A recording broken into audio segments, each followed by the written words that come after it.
Now that's what's officially been teased from LG about the LG G6. What does that tell us, as well as all of the other leaks and rumours?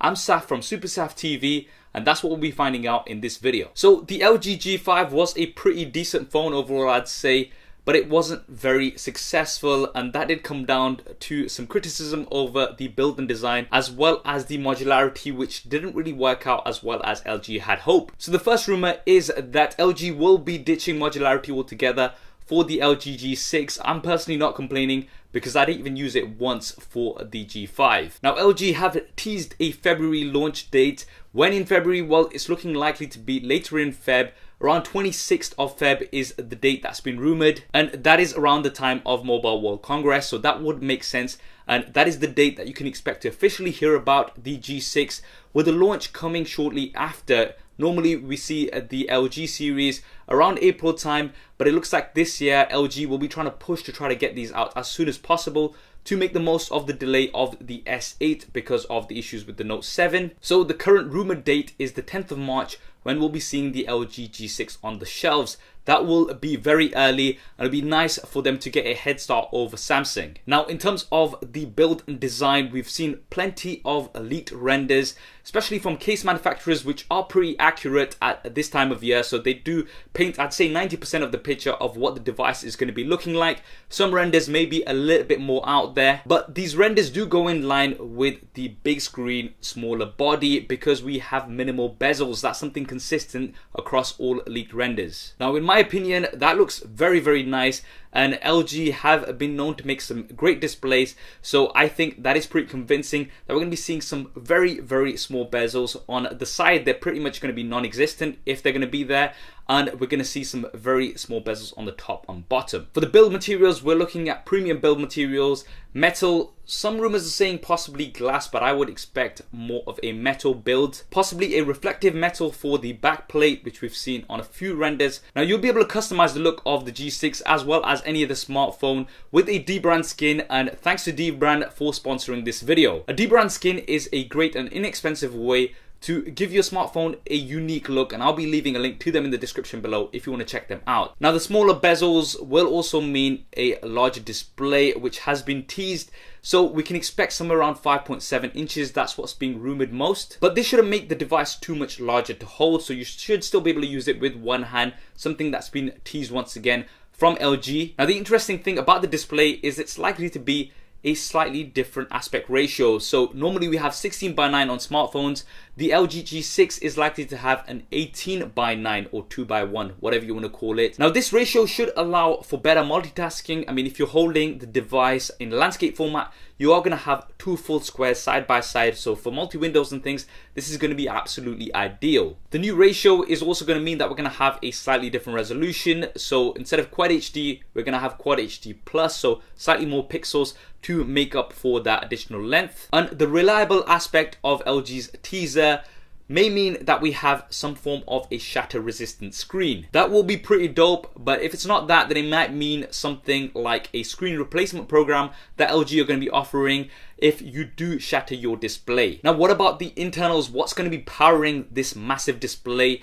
We are likely to see the Snapdragon 830 or maybe even the 835, so this is going to be super fast and snappy, and we can expect around 4 to maybe 6 gigabytes of RAM. 6 gigabytes of RAM is something that we had on many devices last year, so it is likely that LG are going to be including 6 gigabytes of RAM, and that should definitely help with the multitasking that we talked about earlier on the larger display. The awesome specs as well as Android Nougat should mean that we're going to have some smooth and fast performance. We are going to have LG skin on top, but the latest rumor is that we may be having Google Assistant as well as Amazon Alexa. Now Google Assistant was initially introduced with the Google Pixels last year, and now it is starting to roll out a little bit more on other devices. I believe the Nvidia Shield, the new Nvidia Shield, does have Google Assistant on it as well, and based on LG's strong partnership with Google, this does seem likely. We've had plenty of Nexus devices which LG has worked on very closely with Google for, and the LG V20 was also the first Android device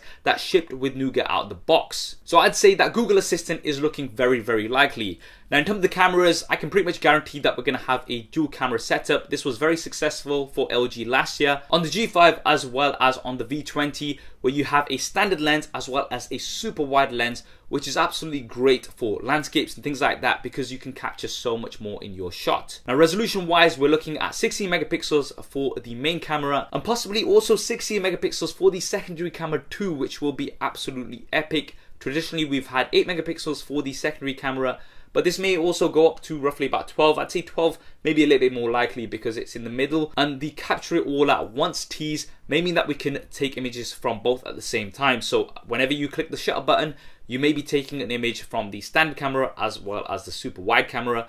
This is going to be absolutely epic. 4K video goes without saying, and the front facing camera may be around about 8 or even 12 megapixels because selfies are now so much more popular, and the LG G5 did take some great selfies. For internal storage, we're looking at either a 32 or maybe even a 64GB base model with expandable storage. That's looking very likely. This is something that LG do tend to include on their devices and have been doing for many years. And in terms of additional features, waterproofing is pretty much guaranteed now. This is something that LG didn't include with their previous year's devices. And come on, even Apple gave us water resistance for the iPhones last year. One thing that Apple didn't give us was a headphone jack, but the headphone jack is looking likely to come to the LG G6. This is something that we've seen on many of the renders. Speakers, we haven't seen dual front-facing speakers on any of the leaks so far, but we are likely to have a dual speaker setup, so one from the earpiece and one bottom firing speaker, which should still be pretty decent.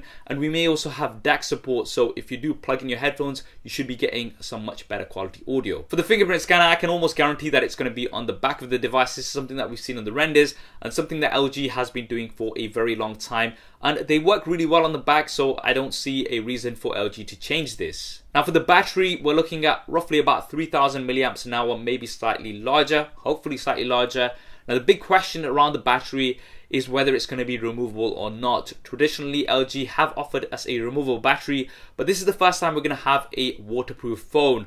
So how they combine the waterproofing with a potential removable battery is yet to be seen. The last one that I remember was the Samsung Galaxy S5 Band-Aid edition.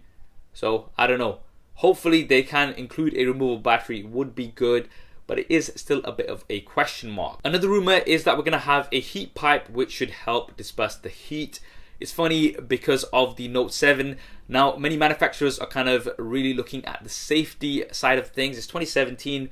I never expected this to happen where we'd be emphasizing so much about the safety of the batteries because of the explosions. So this should help cool the device a little bit more. I believe this was also on the S7 and Note 7, and it didn't really help the Note 7, so I don't know. And we are going to have fast charging on the G6, possibly a quick charge 3.0. Wireless charging is a bit of a question mark right now because if it's a metal build, I'm not sure the wireless charging would work with it, so we may or may not get it. That is a bit of a question mark. Now finally, pricing, you can expect to pay standard flagship pricing for the devices offline, so around about £550 to £600 here in the UK, around about $650 in the US. Standard contract prices will apply.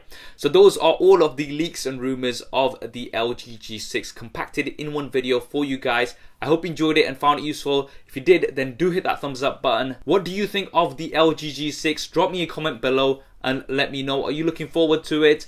And if you haven't already, then be sure to subscribe as soon as the LG G6 is out. I'm going to have lots of hands-on coverage as well as super SAF style camera comparisons, which I know all of you like to see. If you have subscribed, then also switch on notifications. That way you will see all of the videos first. Thanks for watching. This is Saf on Super Saf TV, and I'll see you next time.